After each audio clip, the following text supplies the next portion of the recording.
Texter 0919-7232-208. Salam Brad.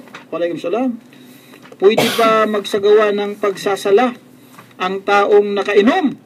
It's me, Juhari ng Mama sa Panok. Aba, Brother Lutfo, ang kanyang tanong ay, pwede raw bang magsasagawa ng pagdarasal o sala ang taong nakainom? Ang sagot ko ay, opo, pwede. Ulitin ko.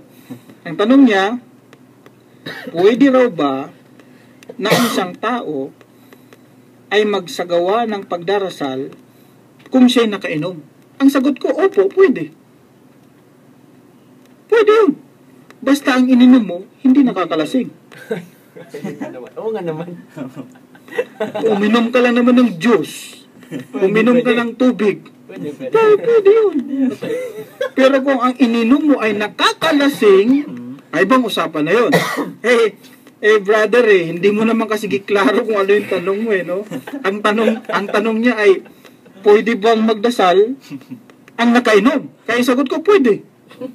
Depende sa kanyang ininom. Oo. Ngayon, kung ang ininom niya ay nakakalasing, abay, hindi pwede yan. Chapter 4, verse 43, Iqra. Bismillahirrahmanirrahim.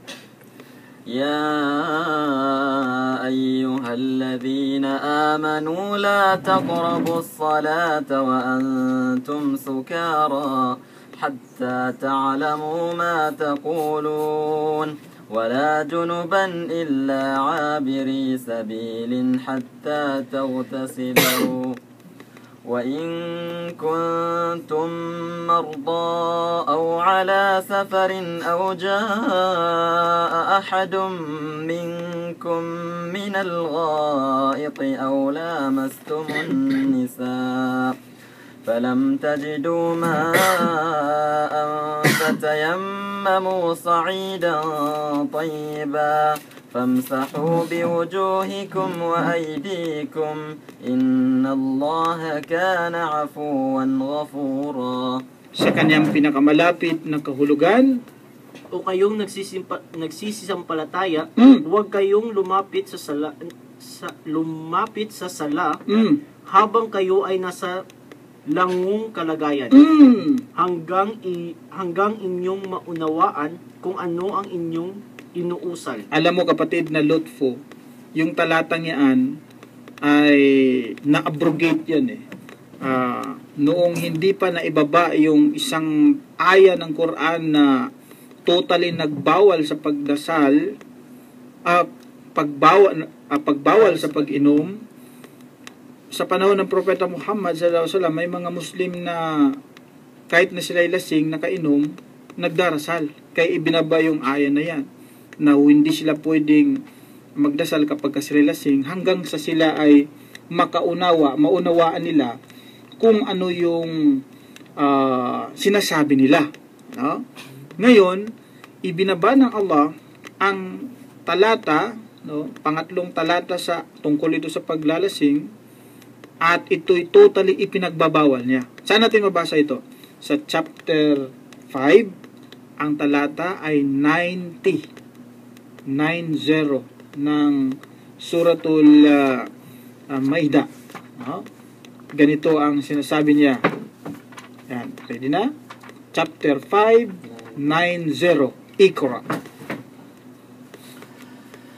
بسم الله الرحمن الرحيم يا أيها الذين آمنوا إنما الخمر والميسر والأنصاب والأزلام رجس من عمل الشيطان فاجتنبوه لعلكم تفلحون. Sa kanyang pinakamalapit na kahulugan, Brother Lutfo. O kayong nagsisisampalataya, ang mga nakalalasing, lahat ng uri ng inumin, may alkohol, at iba pa na nakapagbibigay ng lambong sa kaisipan tulad ng ipinagbabawal na gamot, droga, damong marijuana at iba pa. Ang pagsusugal, al-ansab,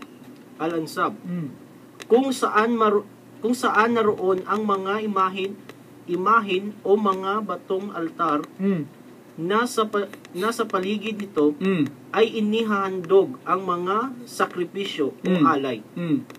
Ang busog o palaso sa paghanap ng swerte o kapasyahan ay kasuklam-suklam na gawain ni Satanas. Kaya't mahigpit na talikdan ang lahat ng gayong kasuklam-suklam na bagay upang kayo ay maging matagumpay. Yan. Lahat, sabi ng Allah. Marami yun eh. Yung khamar, yung khamar, yan yung Arabic ng yung nakakalasing, di ba? Inumin. Yung al-ansab, yung pagsusugal, yung pag-aalay sa mga altar, no? Lahat ng yan, sabi ng Allah, yan ay magawain ng demonyo. At sabi niya, talikdan nyo yan. Lahat, iiwan nyo upang kayo raw ay magtagumpay.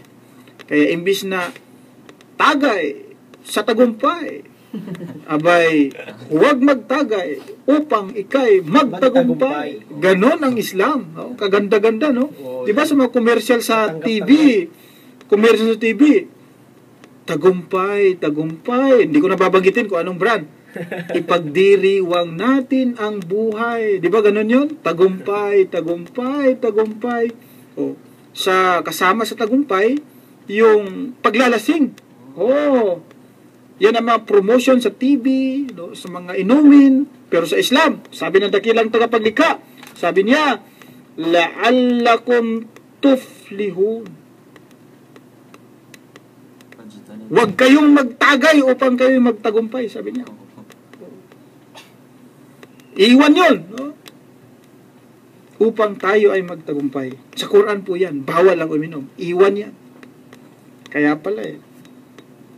Ngayon, sa Biblia tayo, Sheikh Nobel. Sa Biblia, dapat ay magtagay sa Biblia. Lalong-lalo na doon sa mga taong 50-50. Yung mga taong malapit ng mamamatay, ang advice ng Biblia doon sa mga taong yung nabibilang na ang kanyang hininga, yung ganun eh, mamamatay na, isang patay na, tigok na, malapit ng mamatay, 50-50. Ang advice ng Biblia, yung mga 50-50, painumin mo ng tanduay. Kaya mo na, tanduay ba to? Basahin ko sabi ng Biblia sa Kawikaan 31, ang talata ay 6 hanggang 7, ganito po ang sinasabi. Bigyan mo ng matapang. Talagang matapang. Ano itong matapang na ito? Sabi niya, bigyan mo ng matapang na inumin siya na handang pumanaw at ng alak ang mapanglaw na loob. Uminom siya at limutin niya ang kanyang kahirapan at huwag nang alalahanin pa ang kanyang karalitaan. Advice ng Biblia doon sa mga taong malapit ng mamatay, doon sa mga taong malulungkot ang kanilang buhay dahil sa problema. Ang sabi ng Biblia, bigyan niyo sila ng matapang na inumin para makalimutan daw yung yung kahirapan. Advice ng Biblia. Pero dyan din.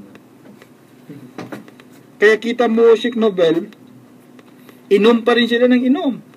At dahil dyan, sila ngayon ay napapahamak dahil sa pagsunod ng talatang ito.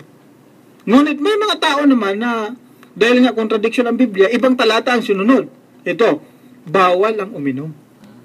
Kita mo isang advice ng Biblia, painumin yung isang tao na handang mamatay, o di kay isang taong malungkot, painumin ng matapang na alak. Pero dito naman sa kabilang talata ng Biblia, bawal ang uminom ng alak. Kontradiksyon. Opo, Roma 14, ang talata ay 21, ganito ang pagkasabi. Sabi niya, mabuti ang huwag kumain ng lamangkati ni uminom ng alak. Huwag, sabi ng Biblia, mabuti raw huwag kumain ng lamangkati o uminom ng alak. Sa Biblia pala, pag inom ng alak, bawal. Pero pagdating sa kabilang talata, nako, kapag ka ikay malungkot, 50-50, pinapainom ng matapang na inumin. Abay, saan ang katotohanan dito? Nagkukontrahan po, no? Paano ngayon? Kung yung isang talata ang susundin mo, isang talata nagbabawal. Kaya po, magulo kaya marami nagsilabas ang iba't ibang relihiyon gamit ang Biblia dahil sa mga kontradiksyong yan. Well, brother, sa nagtanong po, yun ang aming kasagutan.